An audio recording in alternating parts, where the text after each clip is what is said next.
Hey, welcome to Global Local Podcast, man. I'm your co-host, Rell. We got my dog in here today, man. We got a special guest in here today. My dog, Josh, man. I'm going to let him introduce himself, man. We're going to get into some good topics today, man. For real, good vibes today. For sure. First off, I want to appreciate y'all for having me.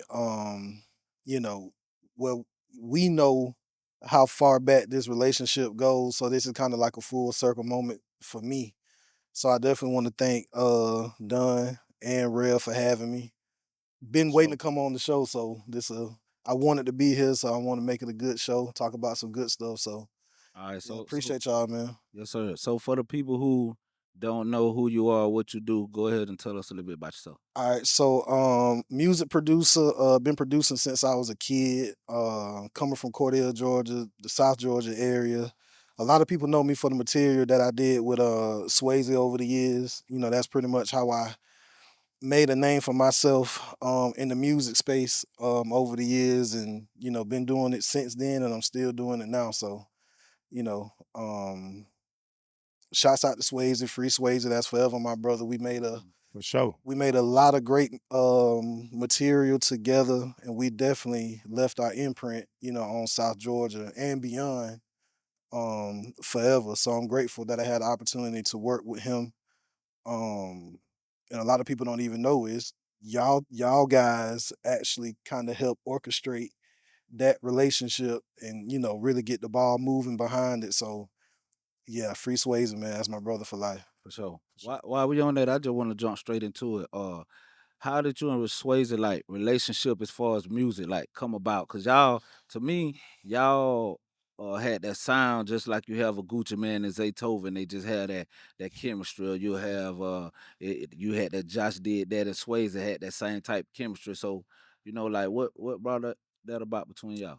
So to be honest, man, prior to me and Swayze even working, I had already been hearing his music that he already had out in the street and whatnot. So at the time, that was around the time I had just discovered that I wanted to start producing and making beats and whatnot. So he was pretty much the hottest thing around these parts. So I had told myself, all right, when I start doing this thing seriously, or once I get good enough at this, I want to work with this guy. So I got to a point where I felt like my beats were good enough at least. So I had got in contact with him through some of my cousins. Sent him a couple of beats and he sent me songs back like the same day. He was like, "Hey bro, send me some more." Hmm. I already had a whole catalog worth of stuff made for him. I just wanted to see if he was gonna bite on the first couple that I sent.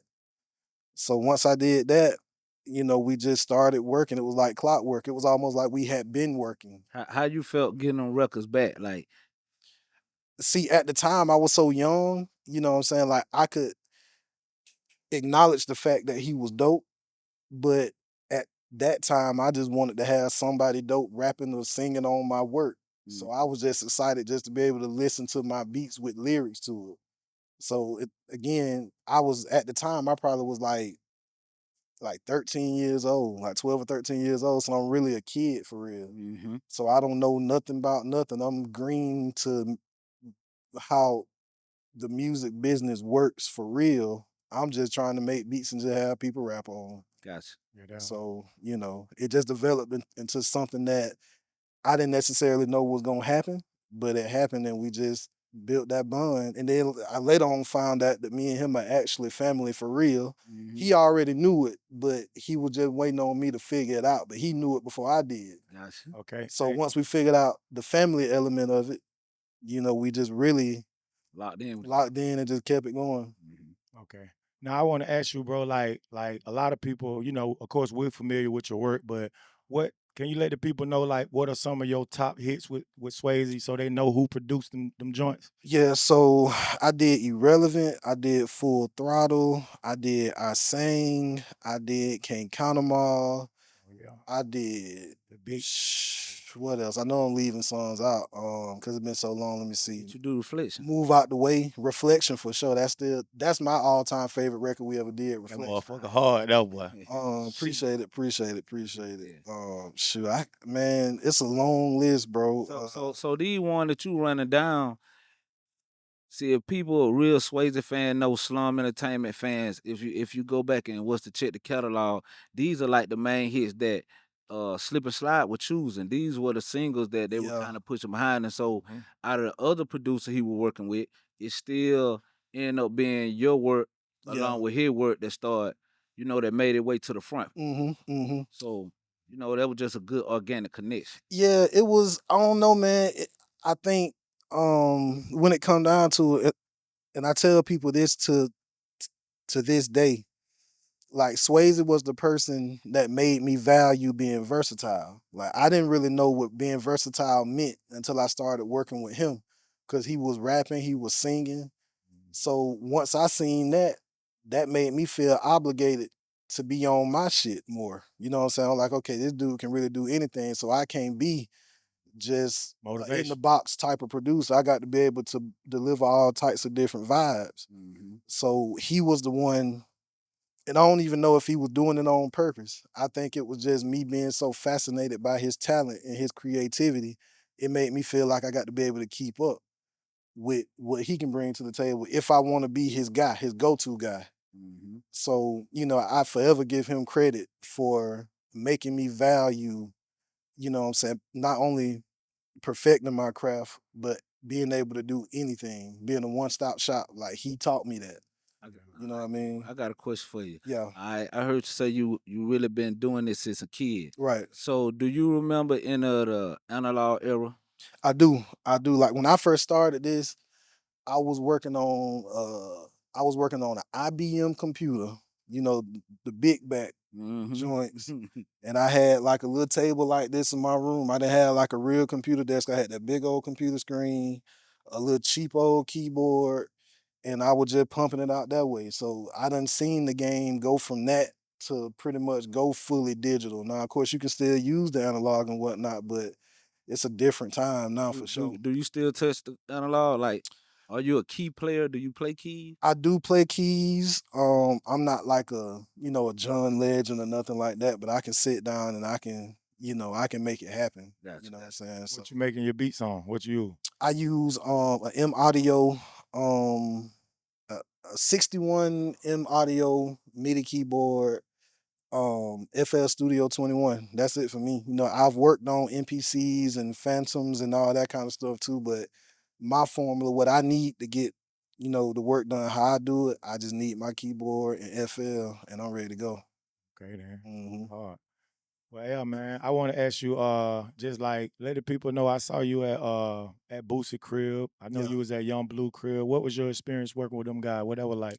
Man, so shouts out to Boosie. That was back in, I forgot the year, it's been a few years now, but Boosie was definitely shoot, y'all like my big brother, so I'm gonna keep it funky. You know what I'm Oh saying? yeah, I ain't for gonna sure. hold back. So since, I guess we can say, the Swayze era up until now, you know what I'm saying? I've been in some rooms, I've been around some people and things of that nature, and I can honestly say, as far as Boosie goes, he probably one of the most thorough guys I've been around. A lot of guys in the industry can be weird, it's a lot of stuff that people hear, a lot of speculation about a lot of things. It's a lot of weirdness that go on in the industry, just keeping it 100. But when it come to Boosie, like he was real welcoming, you know what I'm saying? He invited me to his crib. Yeah, You know what I'm saying? So to invite somebody to where you lay your head at that night, that's kind of big. So for sure.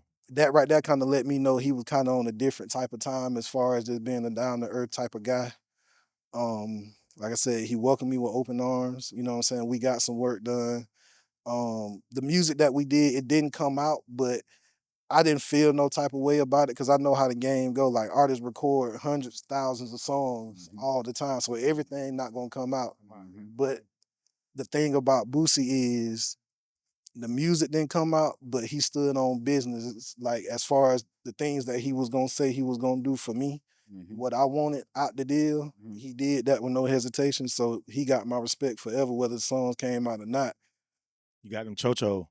Well, it ain't even that. It's just with me in this music industry, respect is like Well, yeah, yeah. Well, it's so many people that lack it. for sure. So when you come across somebody who has real respect and carry themselves like a real man and not on that industry shit, that shit was bigger to me than the music coming out, because I see now just how fake the industry is. So when you come across somebody that's thorough and solid, them the people that you got to like, look, you got my respect forever, because I done been around so many people that was the total opposite. So I can't help but respect you. So shouts out to Boosie. The Young Blue situation. Um, I can't speak on that too much because there's still some things that's going on behind the scenes with that. But give me a little bit of time and I'll come back on the show when I can actually speak on that. okay. See, that's the thing. Like, I can remember a time, you know, I guess on my musical journey where I wasn't in positions where I couldn't speak on stuff. But I'm in positions now where it's like contractually, it's certain stuff I can't even say. Okay. So, but I say that to say y'all have kind of seen me go from, I guess, point A to point B, now being in point C after all of these years still going at it. But I mean, it's a lot of stuff that I got going on behind the scenes though that I can't speak on camera just yet. But I talk about it to y'all off camera because I want y'all to know about it though. Mm-hmm. But I definitely like to come back and speak on some of this stuff when it's actually out in the atmosphere and I can speak on it for sure. For Yeah. sure. But y'all to be the first to know. That good to see that growth and transition, cause like you said, you've been doing this since a kid, and I Yeah, can even remember at one point where, we were really pushing Swayze, facts. and then we saw that connection y'all had, and we Hmm. were trying to make some moves and trying to figure it out ourselves, and to no slight to you, because it definitely was a sign of respect. But Yeah. I don't even know if you remember it, and shout out to your pops, but we said. I know where you finna go, but go ahead, because I was gonna bring it up, but you beat me to the Okay, punch. Go cool, ahead, cool, yeah. cool. Yeah, we had a real sit down and we had a meeting, really get to the basis of it. We were really trying to sign you. Yeah, You know what I mean? Just find a way for us to, pretty much come together and make the whole situation work as a whole. yeah. And being at the level of maturity that I am now, Hmm. understanding the business, it was Hmm. a deal that y'all respectfully declined, Yeah, but it was all love and respect though. yeah, But it's still, double salute to be able to see you come from that point of walking in, as a young kid yeah. with my father, to kind of handle some business to move in the way that you're moving in the industry today. Yeah, because with this particular situation right here, and kind of going back to what I was just saying about respect, the situation that Dunn is talking about was like my first experience of somebody within the business that really respects somebody. Like Dunn literally sat me and my pops down over a nice dinner and discussed business the right way. I was so young, you know what I'm saying? I'm green, you know what I'm saying? I don't really know about this for real. So realistically, I felt like that meeting was more so you and my pops for real. I'm just kind of fly on the wall. But Dunn was respectful and thorough and 100 enough to even take that stride, because I know even back then to now, a lot of people ain't taking the time out to do stuff like that. People will see talent and just try to snatch them up Yeah. and just go about it that way. You know what I'm saying? But he did it in an honorable way. Like, look, I want to sit this young fella down with his father. I want to look in their eyes and talk to him like, look, I see something in this kid. Whichever way it go is how it's gonna go. But I want to at least do the due diligence enough to sit down with y'all and express myself man to man to see what we can go at this situation. So Dunn, whether he knew it or not, he gave me my first dose of how you should move in this business, even though a lot of people choose not to move in an honorable way like that. I'm gonna forever stand on that because that's just how I feel. Coming from like where we come from, we Yeah. cut from a different type of cloth. So anything that I do in the business, I'm gonna always do it the right way. Mhm. So I double salute Dunn for doing that forever, because like I said, that was the first time I had seen something like that. Like again, I'm just a kid making beats. I don't know nothing about nothing Mhm. at that time. So Dunn did that, and that was the day. I mean, I already had a lot of respect for Dunn anyway, but after that, and then after the meeting, when my me and my pops was talking about it, he was basically telling me like, this gentleman really just took time out of his day to do this. You know what I'm saying? Like, regardless of where this situation goes, I respect that cat because he was man enough to do that instead of just trying to come in and hey, this little youngster hard, boom, boom, boom, boom, boom. He did it the way real niggas supposed to do it. For sure. We just keeping it 100. So again, double salute to Don for that forever because I got my first dose of that from him. Yeah, and I just want to piggyback on that. See, a lot of times, and I appreciate that for sure. But a lot of times, the way we were moving, I was just in the front of things. Right. So a lot of times, people, saw me, they associate, the brand with my face or kind of with my voice. But what I really wanted people to understand, it was more of a slum entertainment thing, and survival, love, unity, money, and Hmm. business. And what a lot of people, I don't know, we just gonna dip in that for a minute. Real was the one that actually came up with that. And Really. so that was just something us as a crew, it wasn't nothing, no kind of requirements that we necessarily had.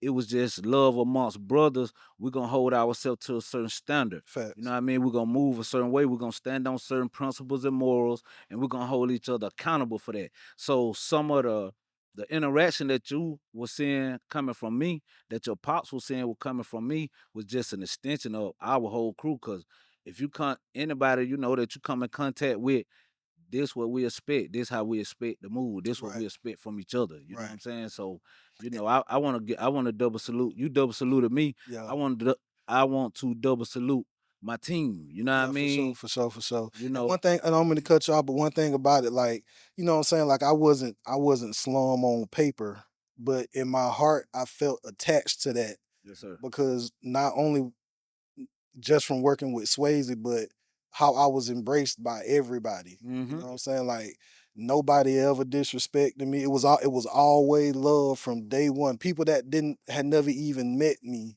Mm-hmm. As soon as I came around them, just due to the music, they embraced me like we've been partners and brothers and forever, like for years. And still like that today. So I'm saying, so it's like I may not have been slum on paper, but in my heart, like I felt obligated to do right by what Slum was bringing to the table that I was a part of. Yeah.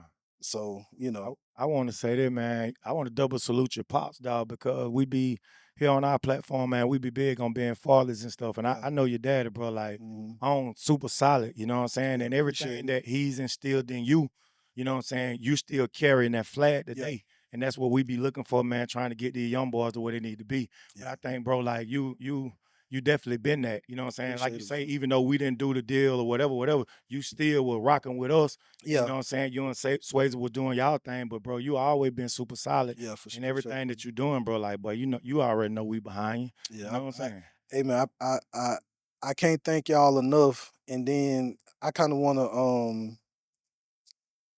piggyback off of what you just said about like the youngsters and whatnot. I feel like, and this probably finna take it to a different area, but I feel like I got to say this like because it's so much bullshit going on these days amongst the young community. But what a lot of young guys don't understand is, and this is something that my pops always taught me. So I'm forever grateful for having a father there to guide me and show me, you know what I'm saying, how I'm supposed to do certain things and just carry myself as a man. But man, it's okay to be honorable. You know what I'm saying? Like it's okay to be thorough. It's okay to, you know what I'm saying, treat people with respect. That don't make you less of a man. That don't make you a punk or none of that. That don't make you soft. Like stand on something. Like I feel like that's what's wrong with a lot of youngsters now. Like ain't nobody standing on nothing. Mhm. And don't nobody have OGs like Don, Rell, everybody else in this room Mhm. who you can sit down with and talk to and tell them like, look, these certain mistakes I may have made, but you don't have to make these mistakes. Like that cool shit only gonna get you so far. You know what I'm saying? Like stand on something, be honorable. You know what I'm saying? Like it's cool to take the other route. That's real. It's cool to take the other route. And I feel like more young men and young women should embrace taking the other route because the route that everybody taking, it leading you to a dead end. You owe it to yourself to be able to be out here, to have a job, to be able to have a passion for something, to be there for your kids, to be there for your significant other, your siblings, your grandma, whomever. Like, it's too much bullshit going on. And I just feel like a lot of it stems from just having a lack of guidance. And I understand like a lot of things are circumstantial too. Some of these kids are born into, treacherous environments and treacherous situations. So sometimes you really can't help it. But I feel like to a young man who has made it to see 18 or 21, that's when you really got to start flipping that switch. Like, look, I done made it this far. It's a reason why I done made it this far. So I owe it to myself to give myself an opportunity to be out here doing something with myself other than crashing. There's too much crashing going on, and the shit really hurt my heart because I see a lot of people that I know, people I got relationships with, people that I don't know.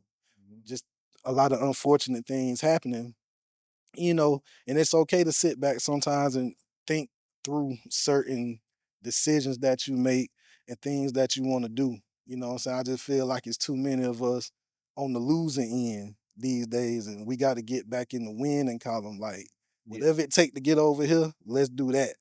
All these losses and shit niggas taking, leave that shit alone. Josh, I want to stress this because I hear you saying it's okay. It's okay to be honorable. Right, It's okay to do the right thing. right, But I want to double down and say, man, it's more than okay. Like that's the cool. That is the cool. You right. know what I mean? We had a young guy here uh at at a previous episode. Shout out to Charlie Global, but Hmm. he made a statement and I think it was off camera, but he made a statement. He said when I was young and I was thugging, I looked at the other people who weren't doing the same as lame. Yeah, But now they are the people that I want to be like. right. And he said, now I'm looking at it in the mirror. I was the one that was lame. You Yeah, know what I mean? The choices that I made choices that ended him up in, doing a 15-year stretch. But right. he was saying, you know, being not a being able to not do the things that a man should be able to do because of the decisions I made, ultimately, like that was the lane.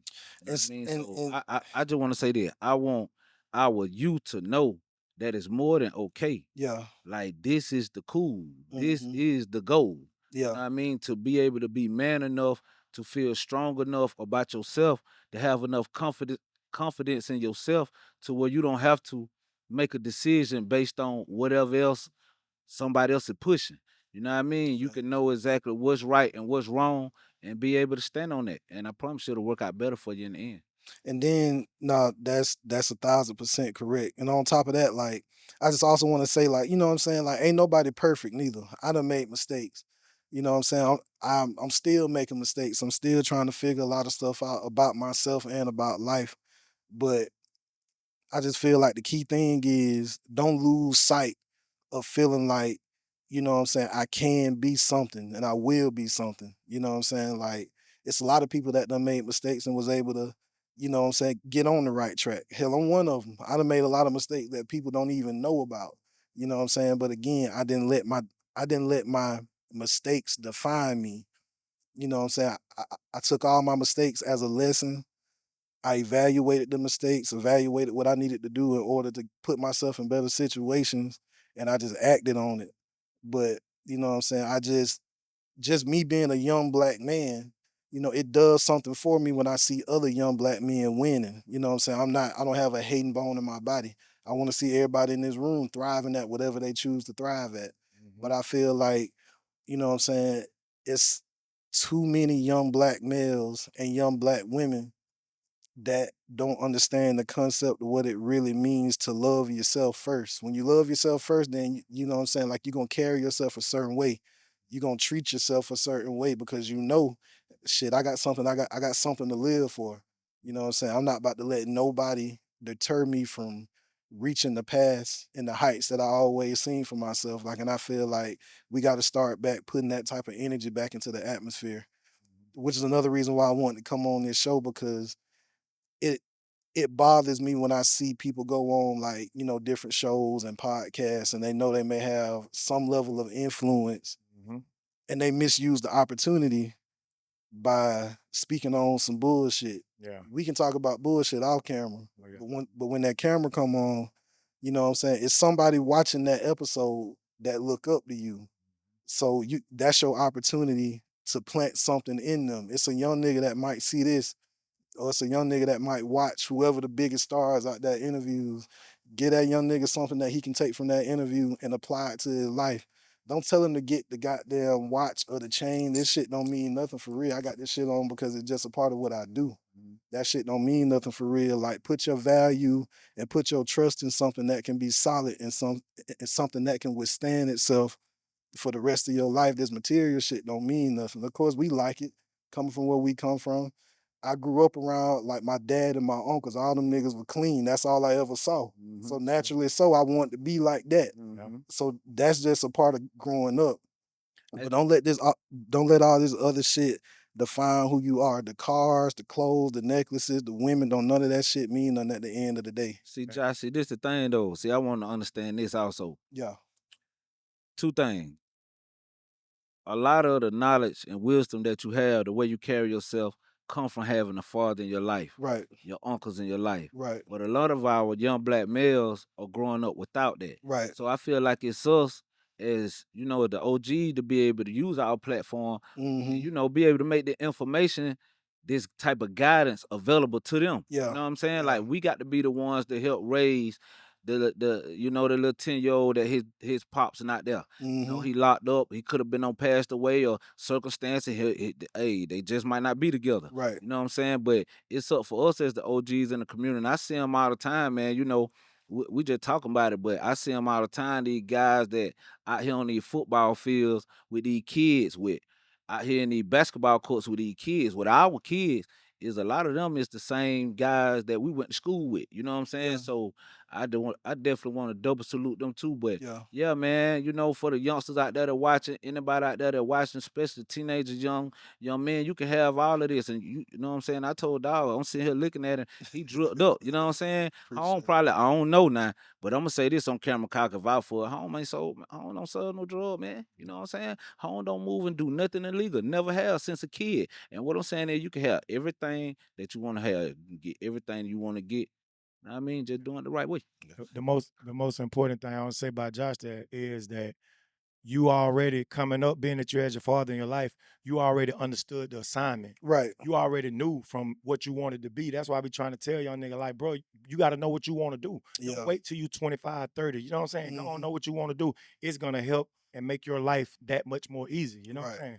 So that's something that I seen with you early on. Like, bro, how long you been doing beats? Shoot, bro, I've been doing music well over 10 years now for sure. Come on, man. Well over 10 years now. So I definitely have put a lot of time into it. Learned a lot, took a lot of losses, but even the losses were wins. I got something I want to ask you about. Yeah. So you start out making these beats, boom. You're working on your craft. Now you don't worked up. Now you're sending your beats out to artists that you think, that hopefully gonna pick up on them. You and Swayze start getting y'all connection together. Y'all start working. Mhm. I know you had the situation with Boost. I know you had the situation with Young Blue.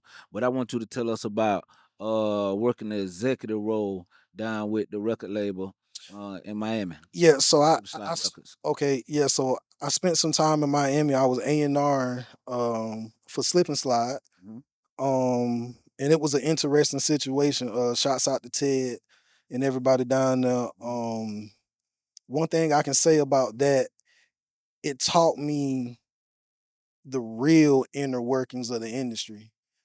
Prior to me taking that position, the only, I guess,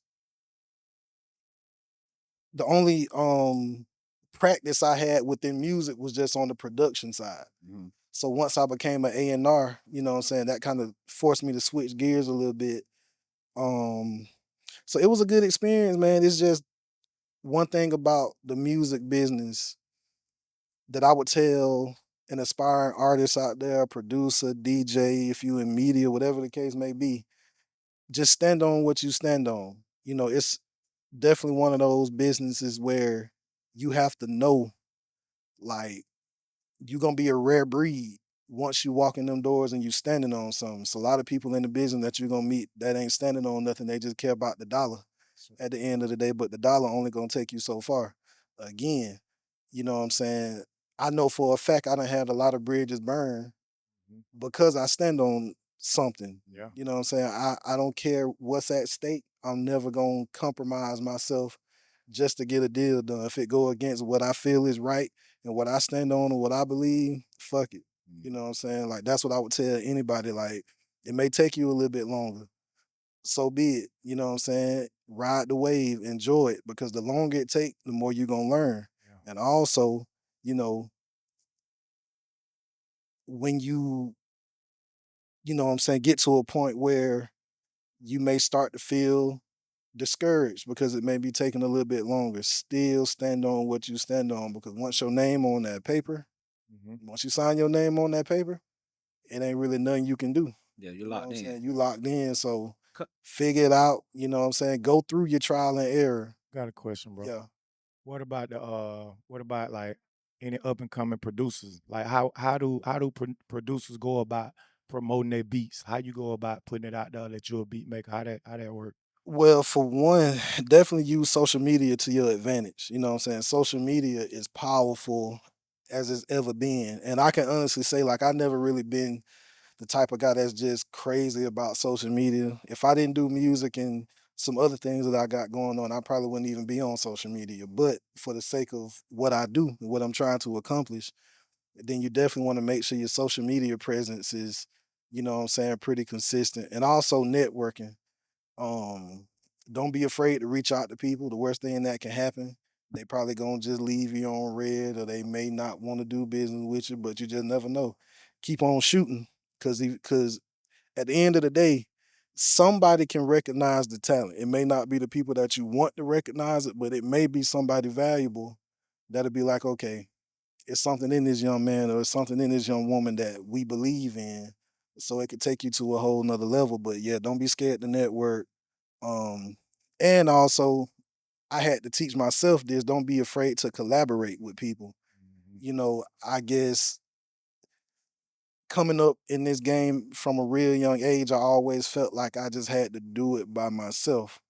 But years go by and I started to learn that some of the biggest producers have collaborated with other producers. Okay. Because sometimes if you collaborate with another producer, two or three producers on a record, it may be somebody that's a part of the situation that got more connections and resources that can push the record through. So as long as you contribute to it, let the other piece of the puzzle, if they got the resources and the power to get something through the door, then hey, just embrace it. You still get your percentage. Well, now make sure your paperwork right too. Got to start that. Make sure your business is handled. Like, don't don't try to fast track blowing up and you don't have your paperwork right. That's something that I had to learn too. You know what I'm saying? Because at the end of the day, knowing what I know now, I would much rather take a little bit more time to educate myself on how to make sure this paperwork right than a big moment come. Then the paperwork get dropped in front of me. I don't know nothing about none of this. These terms and stuff they using. You just sign your name, you through. What about with placements? Like how Yeah. how does that, like when you're trying to get placements and stuff, what Mhm. with people albums, you have to what? You have to have your paperwork. I mean, Yeah. how does that Well, work? so okay, take myself for instance. It took me pretty much joining forces with other writers and whatnot, because I'm actually a part of a collective now. We go by Sound by Clarity. It's me, another producer, and three songwriters. So we all just kind of work on records together, whether it's records for themselves, because they write, but they're also artists too. So sometimes we do music that's specifically for them. Then we work on records like reference tracks and whatnot for other artists. But it took me having to do that in order to get the ball moving in another direction, because when I was just trying to do everything by myself, I started feeling like I was treadmilling it for real, as I call it. Like it was, Yeah. wasn't nothing really Wasn't it? happening for real. So once I made that move, that's when like the Young Blues calls and all that stuff started coming. And a lot of other artists that we've, been working on stuff for started happening. So I had to humble myself enough to understand, like, okay, Josh, your way not working. But it's okay to accept the fact that your way ain't working. If you can get next to somebody who got a blueprint that can work for you, then embrace that. So that's pretty much what I did. You know what I'm saying? So Josh, I want to ask you that, having experience with working with labels, mhm. as an artist or maybe even as a producer. Like, what you suggest? Going staying independent or going with a label? So I would tell an artist to stay independent as long as you can. As long as you can, especially if you got a buzz. You know what I'm saying? Like if you got a buzz and you getting booked for shows and you seeing money from streaming, your shows, create you some merch, turn yourself into a brand. You know what I'm saying? Like don't just focus solely on the music because if you think about it, the biggest stars in a sense use the music as kind of like a way to maximize even more things. So turn yourself into a brand, you know what I'm saying? Don't just rap, don't just sing, create you some merch. I don't know, create you a foundation, do something other than the music. So you turn yourself into a total package. So when it's time to sign a deal, you can sit down with whomever you may be interested in or whomever interested in you. You lay it all out. Look, I got this going on. I got this going on. I got this going on. I'm a total package. That's how you build your leverage. Yeah. If you coming in the door with no leverage, then they could pretty much, you know what I'm saying, Do pull what the they want. strings however they want to put Yeah. it. Yeah. Make sure you can walk in that door with some terms that you can get for yourself. You may not be able to get every term in your favor, but you know what I'm saying? When I would suggest when you sign a deal, you got to have more so in your favor than they do. It's a cutthroat business. That's just the nature of it, you know. Yeah, man. That what's up. I was gonna ask you, bro. Did you like more of the CD era or the digital era? Like, you know what I'm saying? Um, Era. I ain't gonna lie, bro. I think I may be more of a fan of the digital era, and that's because it makes it a little bit easier for people in a sense. Because I mean, at one point in time, like the era we came up in when it was CDs, you know, you had to really do the groundwork to get the CDs out. You got to pass your CDs out. Hand in hand. You didn't have an Apple Music or Spotify, SoundCloud, all that. So now you can, it's all in the palm of your hand. What's the excuse now?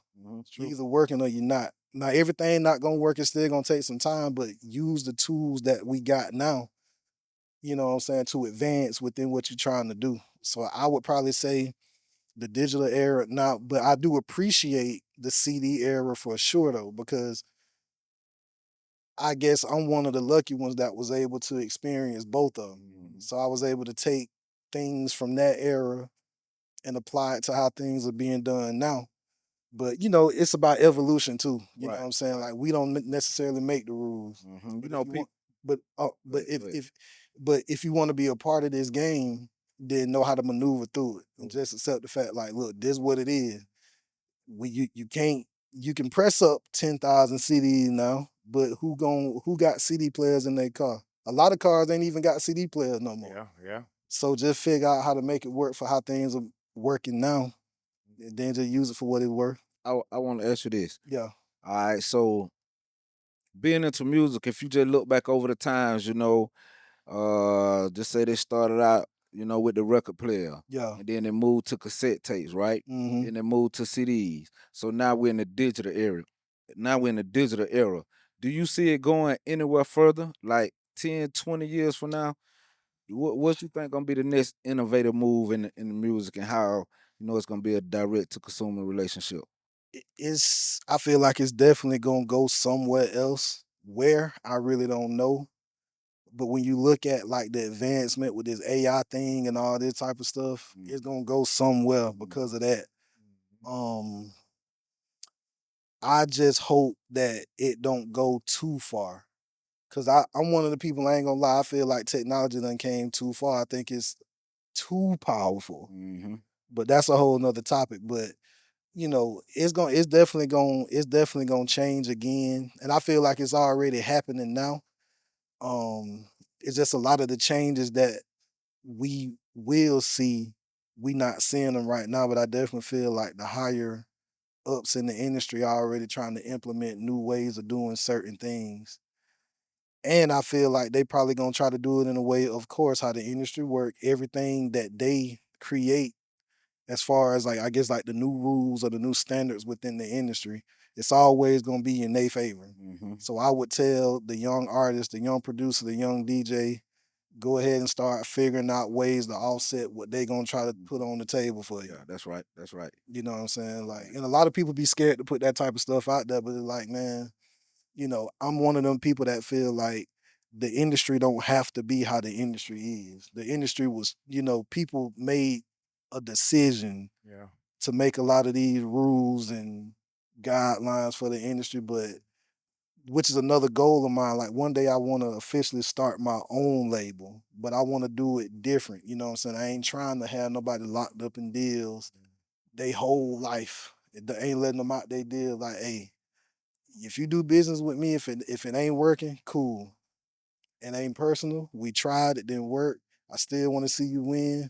Shake hands, going about your business. Like, you know, I want to be one of the people that could, you know, at least try to Try that. change the narrative. Yeah. Oh yeah. Hey, look, we're gonna jump out the business for a minute Yeah, and just jump on the consumer tip, like the music tip, because I know we all in here fans of music. facts. That's really how we get here. So I want to ask you, global locals. We cover local topics. We cover global topics. Right. So I want to know your top three in the 229 local artists. Your top three of all time. Yeah, I'm gonna make it hard for you. I'm finna apply some pressure, and All then I'm time? asking, All yeah, time? yeah, Okay. and then I'm asking your top. I want to know your top three global.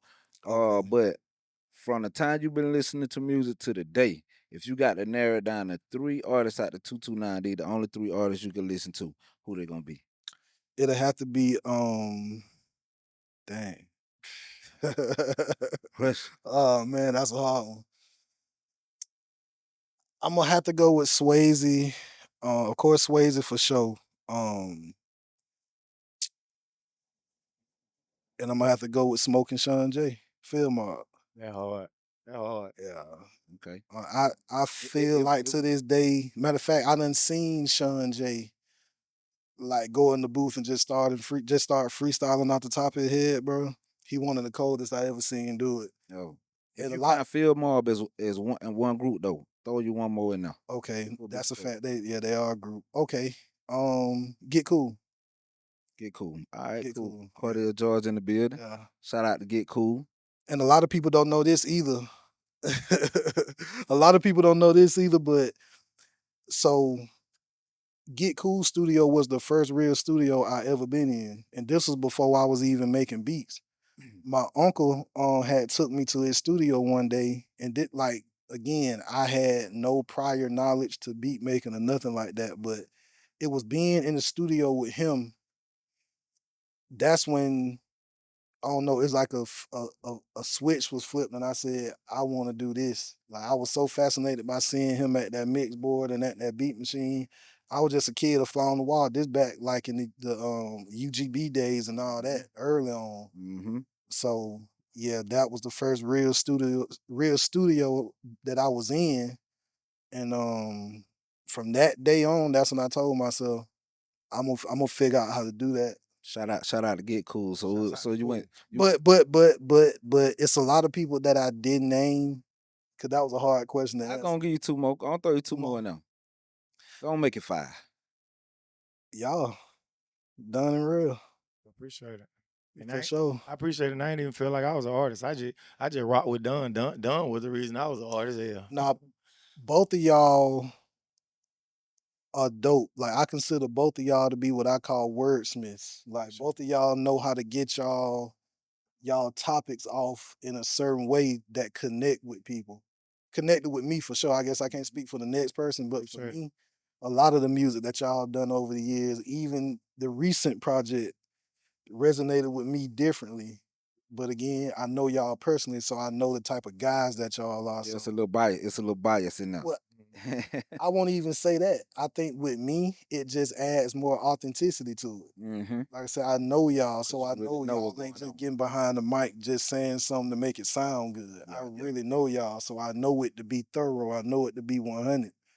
So yeah, that's my 5. And see, a lot of the people might not even know they Get Cool and our first cousin, his daddy, See, his father and my father brothers. So I don't know if you knew that or I not. didn't know that. Yeah, his That's father crazy. and my That's history. I father. never knew that. Yeah, his dad and my dad brothers, man. One time we lived together. Mm, You know what I mean? So, dang. yeah, shout out to Cub, man. Shout out Yeah, to shouts out to Get Cool, Yeah, man. nah, I appreciate that, bro, because I never got no respect as a rapper. I never felt like I never felt that shit for real. You know what I'm saying? Don was always the nigga that he know like, but we pushing Don. This the, you Yeah, know what I'm saying? Cause yeah. dog, he always been that nigga. You feel me? Nah, like I So said, I appreciate that. I was big fans of y'all work.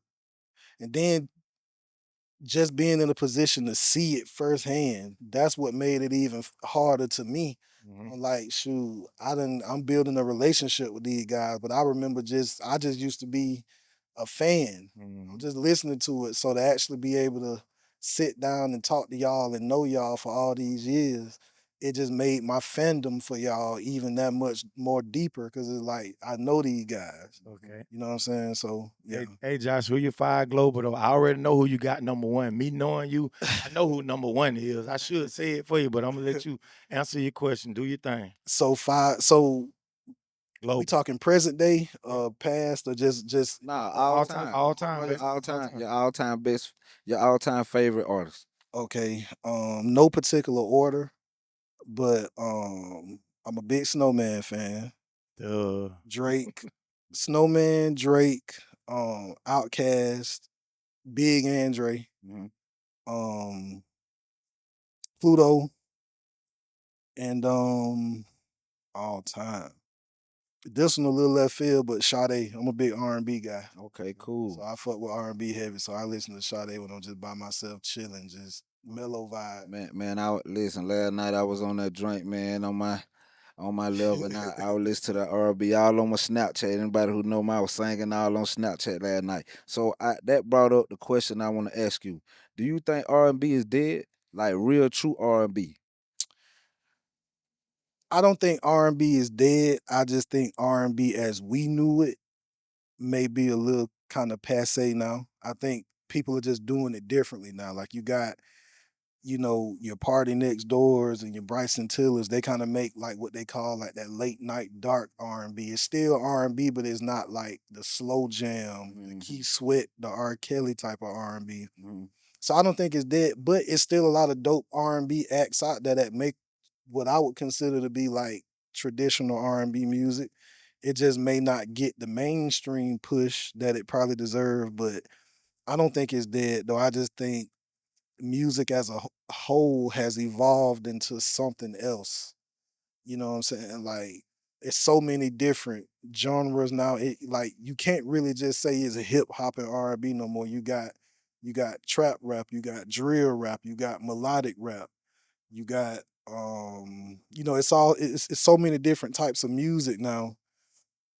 But I don't think R&B is dead though. But I would like to see R&B kind of get back to a point where it's kind of revered and respected like it used to be. I agree. You know what I'm saying? Because I feel like shit between the lack of like real R&B, social media, that's why so many people out here with relationship problems and don't nobody trust nobody no more. Like because it's all in the music. Yeah. Back in the day, you know, your R. Kellys and your Key Sweats, your Gerald Leverts, all them type of people were kind of telling you, apologize to you, woman, if you mess up.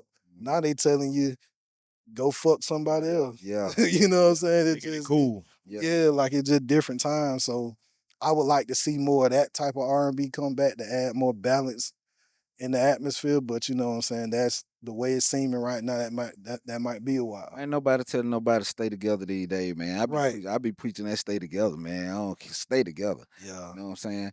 Uh, I want to swerve off a little bit. So I know you're into the music. You know what I mean? You got other things going on, but also tell us also about your fashion, like about the store. You know, a lot of people might not know that what you got going on up in Warner Robins. I'm gonna let you tell them about it. Yeah, so I officially launched a merch brand. Well, I've been working on it for some time now. Because a lot of people don't know, I also got like an artsy side. Before I got into music, I was real big in like drawing and illustration and whatnot like that. So being that, and I always been a fashionable guy. So I felt like kind of going back to what I was saying earlier about turning yourself into a brand, turning yourself into a total package. So I felt like the space that I'm in now creatively, I felt like it was time to add something else to the mix. It's really been time, but I'm the type of person where I'm not gonna really force things. I'm gonna let time be the determining factor. So I felt like, okay, now it's time for me to make another move. So I started my merch brand. It's called Cook Up Alamo. Matter of fact, Rell, you actually rocking one of the shirts now. That's the build your For own sure. recipe tee. Yeah.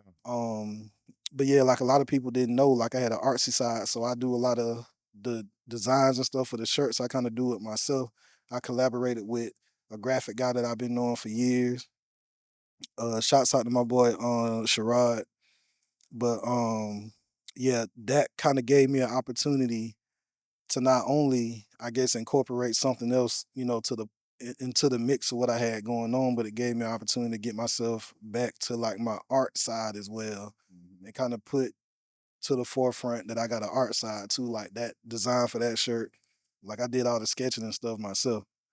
And I just collaborated with my design guy. He did all the technical work with it, but like all the designs and whatnot, I do that myself. So So if we want to find your clothes, where we get them from? yeah, so you can actually go shopcookup.myshopify.com, and you can also go to the official Instagram, it's cookup a la mode, or you can go on my Instagram. The link is in my bio at one big chef. Um and locally, if you in the Cordele area, you can find the shirts at No Labels Clothing. If you're in Warner Robins, you can find them at Just for Kicks. But I'm also working on getting them in a few more stores too. A few more stores in the South Georgia area, a few more stores in the middle Georgia area and beyond. So All right, so I want to shout out Just for Kids. What exit that's off up there in Warner Robin? Just for What's Kicks the is gonna be off. It's actually off of Russell Boulevard. off Russell It's Boulevard, it's off of Warner Russell. Robins, Georgia, Yeah, Just for Kicks, and then shout out to the home team, No No Labels, Labels for which is sure. right off of 7th Street. If you in Cordele, Georgia, that exit 101, start the exit 101, Cordele, Georgia, 7th Street. You can stop the No Labels and find something to gear to. Fact. Shouts out to No Label. Shouts out to Trey D. Shouts out to Cy. Yes, I sir. appreciate y'all for embracing, what I'm saying, what I bring to the table. So I just want to salute to them. Also Justin at Just for Kicks and Warner Robins, and everybody else who's been supporting the brand. I appreciate it more than what you know. It's definitely not an easy task, but I feel like I'm up for it, and it's something that I'm passionate about, just like I'm passionate about the music. So I'm not gonna put my face on anything that I'm not gonna put forth the effort to make it really rock. So everybody who been supporting so far, I appreciate y'all 100%. Hey, I want to say you got the shirts, the fashion designs you got with the shirts is what cook. How you pronounce it? Cook up Lamo. Cook Up Alamo. So I came up with the name kind of stemming from what my brand is called musically. Okay. So I started a brand musically called the Cooking Class, right? Okay. So basically, I wanted to figure out a way to tie something else into that, but it can kind of be its own entity.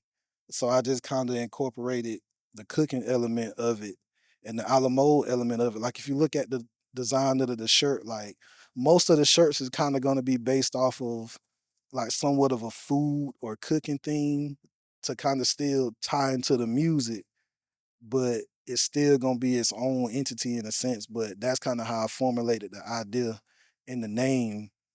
And it's also kind of stemming from I lost my grandmother about 3 years ago. My grandmother loved to cook. Like my grandmother, she literally cooked 7 days a week.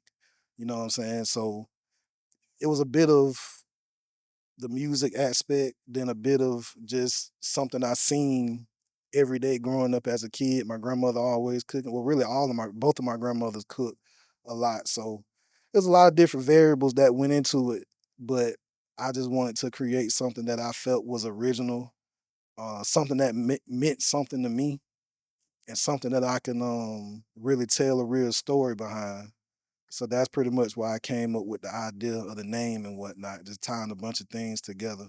Okay. You got Mhm. you got the cook up Alamo. However you pronounce that. Yeah, The sounds by Clarity. The yeah. cooking class. Is that just you by yourself or what's? So that's actually that was the first thing that I created before I even did the merch, because that's what I'm gonna actually call my label, the cooking class. Okay. So right now it's just me, but I do have goals and aspirations to actually turn it into an official label, you know what I'm saying, to push artists, help develop artists, because that's something that I feel like is like we missing now is real artist development. For sure. A lot of labels be looking for artists to already be packaged totally when you get them, and I understand that because that's just the nature of the business right now. Mhm. But I feel like you can really put out a better product when you put them through the proper steps of development Mhm. to get them where they need to go. So that's something that I kind of want to implement back into what I bring to the table. Like, now if I find something that's already ready to go, then cool. But talent is talent, and I'm gonna forever believe that. It's a lot of people that I know get looked over because they may not have the look, or they may not have the media training, or whatever the case may be. But that don't mean they ain't got what it take. Do you be I got open to to work? teach them. Do you be open to work with them, or Oh, like for sure, yeah. at that point in time, are you only dealing with people who able to come with a budget, or do you still meet like organic artists that still hidden up under that rock nobody really knows about, and you just want to work with them because you feel y'all can make some dope material? So I am selective, but I'm selective more so from a standpoint of, I've been doing it for so long, so I kind of know what it takes, and I know the level of dedication and the level of desire that you have to have in order to even continue attempting to make something out of this shit. So, it's real easy for me to pinpoint somebody that I know don't really want it for real Hmm. versus the cat that's really gonna put the 10,000 hours in to really get to where he need to go. Like I can identify that real easy now. So, just to be honest, if I feel that you don't really have the same level of passion for it like I do, it's probably best that we don't work. But to the people, I don't care if you got 100 followers, I don't care if you got 10,000. If I see talent in it and I see that you're hungry for it, then I feel like it's always a place for me to come in, whether I'm producing for you, whether if it's some information that you need, some game I can give. I'm always willing to contribute to somebody that's passionate about it and got their heart in the right place. Cause I've met and encountered so many people that didn't have their heart in the right place or didn't really love it for real. And them the type of people that you start realizing, okay, you more of a liability than an asset. Hmm. And when I say an asset, I'm not meaning, okay, when I see some talent, I'm already thinking dollar signs. I say asset from a standpoint of, are you bringing real value to the table from a standpoint of your dedication, your desire, your trustworthiness? Are you a good person? You know what I'm saying? I want to see the type of person that you are. You can have all the talent in the world, but if you a fucked up ass person, I don't want nothing to do with that. So, you know what I'm saying? I look at things all across the board more so than just your talent or your followers, your style. I'm looking at the type of person that you are. Like, are you a man in your word? You You know got what I'm you saying? got All of any that type of stuff. you got any dream artists, like anybody you ever just Oh, a definitely. dream artist you always want to work with, always want to produce for? If you had one opportunity, who you'll pick? Um,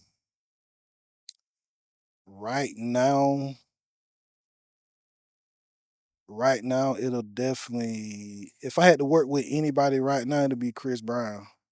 I feel like I can do some crazy shit with Chris. I just Mhm. gotta get in the room with him, but Hey, nah, Chris dope.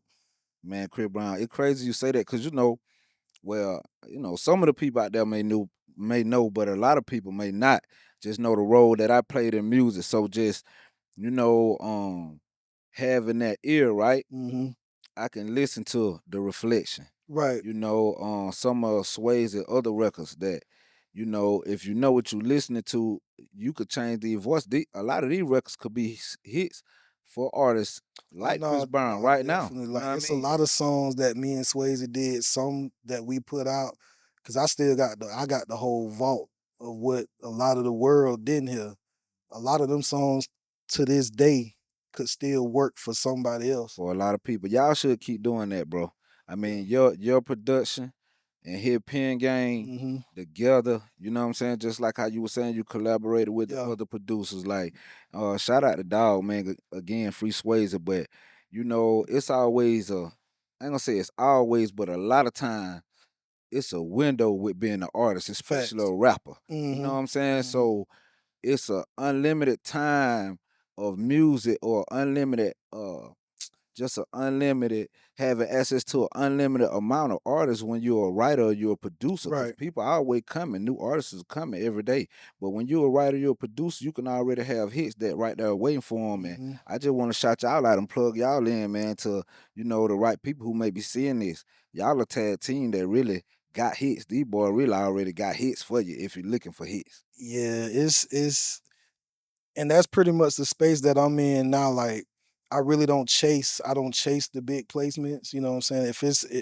If they present themselves, then of course, you know what I'm saying, I'll move accordingly. But it means something to me to be a part of the up and coming artist journey. You know what I'm saying? Because you can once you get with an artist, y'all lock in, y'all start building things brick by brick together. Once that big moment comes, then it's gonna mean way more than you just getting a big record with somebody who been hot 10 years, already got a wall full of plaques. That's still a special moment too. But for the guy who came from nothing to something and you help orchestrate that, that's a way bigger win for me Mhm. than if I don't know whomever called me tomorrow Yeah. that want a record. Of course, I'll be proud of that too, but being a part of somebody's journey and just knowing that y'all was able to stick together and you know what I'm saying, really build something together and see it work, that's what still drive me to this day. Okay. So I'm a real advocate of the up and coming artists. Hey, I want to ask you, bro, as far as like with the beats, you like making more R&B records, or you like to rap? What's your lane? What you like to do the most? I'm really an R&B cat, bro. I make the rap stuff and whatnot because I love rap too. You know what I'm saying? But it's just I don't know something about R&B that just puts me in a different zone. I don't know. Maybe it's because I'm a lover boy a little bit. You know what I'm saying? Okay. Like I'd like to get in that space and just I guess express myself more on in the R&B world. You know what I'm saying? So, but I love making music in general, whether it's rap, R&B, pop. I because I do it all. So I just love the art of creating music in general. You know what I'm saying? I probably since last year I've been doing more R&B than anything, just simply because the people that I join forces with are R&B acts. They write more R&B music. Um, but nah, I just love making music, bro. It don't matter what It it's. seems like they use a lot more reference tracks with R&B more so than rap. That too, because a lot of singers now, most artists, because you have to be careful how you even go about doing reference tracks, because you have once you get to once you start working with artists on certain levels, believe it or not, this when shit start getting weird. I'm gonna tell y'all about some of the weird shit that can go on. So it's like, as a producer slash writer, the seat that I sit in, and as well as what my other people, they write artists as well. So depending on who the artist is, when it comes down to a reference track, they may only want you to do a hook or just a couple lines. Cause I've seen instances where an artist could love a reference track, but they'll come back around and say, I'm overwhelmed because they did the whole song. Oh yeah, yeah, yeah, yeah. But I'll tell y'all something dope though. This kind of like some inside information, but hell. So Chris Brown, I've heard like real Chris Brown references that writers that I know wrote for him Mm. off of as uh recent as his most recent album, 1111. Chris the type of artist where he do the reference track exactly how it is. But that, in my opinion, that shows you how much of a genius that he is because he been doing this for so long. He know a hit when he hear it. Mhm. So he probably feeling like if it ain't broke, don't fix it. I Mhm. know the machine that I am. Mhm. I just got to sing this and it's gonna go. Mhm. But you got some artists, they be so much of a diva and so much in their ego, too much of a reference track can mess up the whole play for you. Mhm. Like I done seen all kind of things. So it just depends on the artist. You got some artists who don't care if it's a full record. If it's hard, it's hard. You got some artists who are here and think it's dope, but they still gonna want to put more of they spill on it.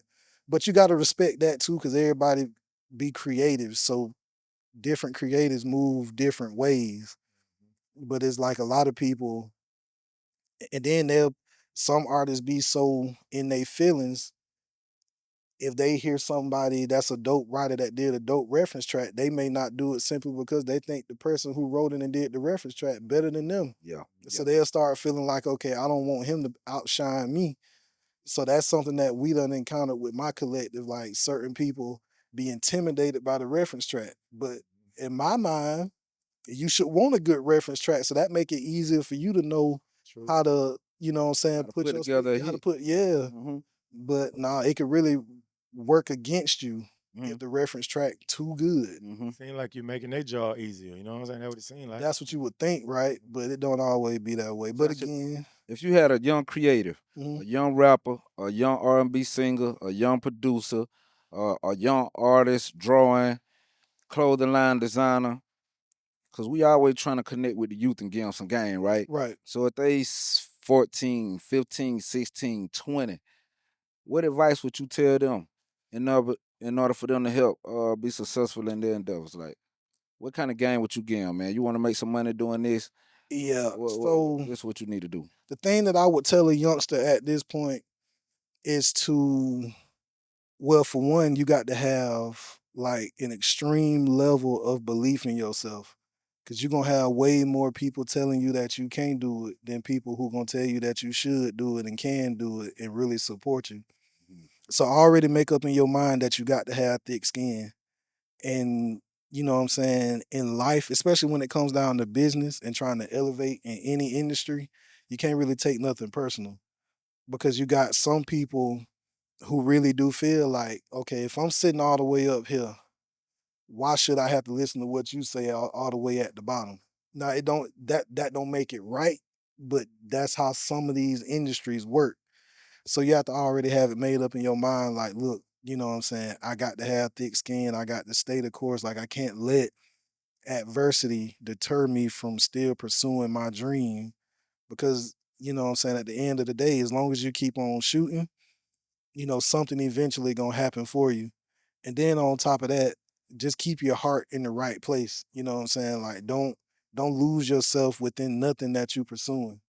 You know what I'm saying? Like maintain your integrity, maintain what you believe in, and keep it solid with the people that you come in the door with.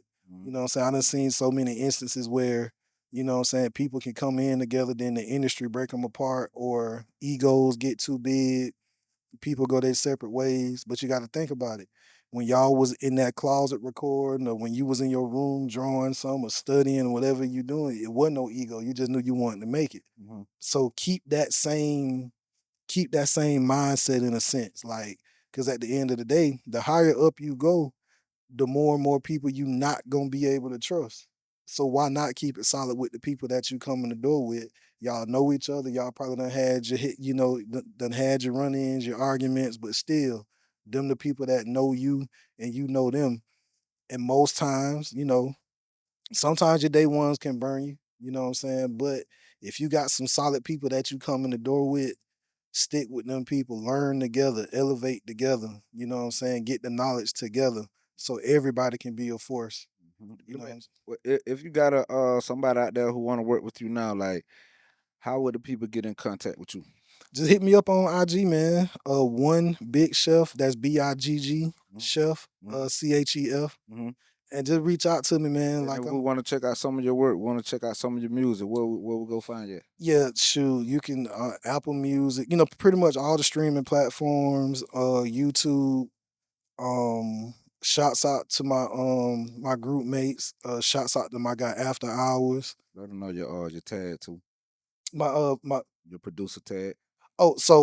that's actually another thing, because you know I actually kind of rebranded myself and kind of changed my name. I was going by JoshDidDat for the longest, Okay. but you know, I just getting older, reevaluate myself, reevaluate some of the things I want to do, and just reevaluate how I want to execute certain things. I feel like sometimes you have to recreate yourself and kind of just, you know, turn over a new leaf. You know, I got to a point where the things that I had done, the things that people know me for, a lot of stuff I did in the past, you know what I'm saying? I'm forever grateful for those times.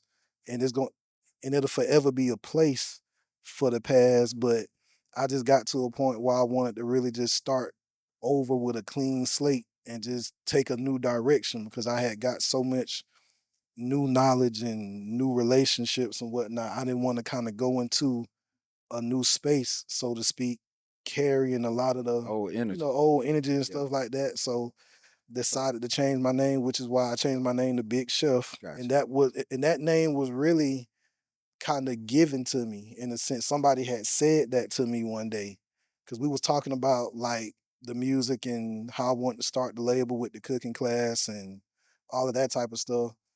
And we were just having casual conversation and they ended up saying Big Chef. Yeah, you roll with it. I'm like, you know what? That kind of cool. Yeah. So anywhere on social media, Big Chef, Yeah, formerly known as Josh Did That. for sure. So anywhere you see the tag Josh Did That, you hear the tag Josh Did That, it's Big Chef now. Yeah, it's Big Anywhere Chef you now. see Big Chef, know that this the guy right here that produced that, that had a hand in that, man. Y'all go check him out, into his music, into his production, YouTube, iTunes, Spotify, pretty much all social media, right? Yeah, the whole nine, bro. And if you need to get in contact with him, shoot him a DM on IG. Yeah, I respond, man. I ain't one of them ones that'll leave you on red. Yeah, all right, cool, You know cool. what I'm saying? Well, Josh, listen, we sure appreciate you coming out and sitting Appreciate down y'all, with man. us, having a conversation with us here at Global Locals, man. Anything you want to leave the people with before we get up out of here? The only thing I can say, man, just continue to try to be the best person that you can be. You know what I'm saying? Stay solid with your people. You know what I'm saying? Give yourself an opportunity to elevate in life. You know what I'm saying?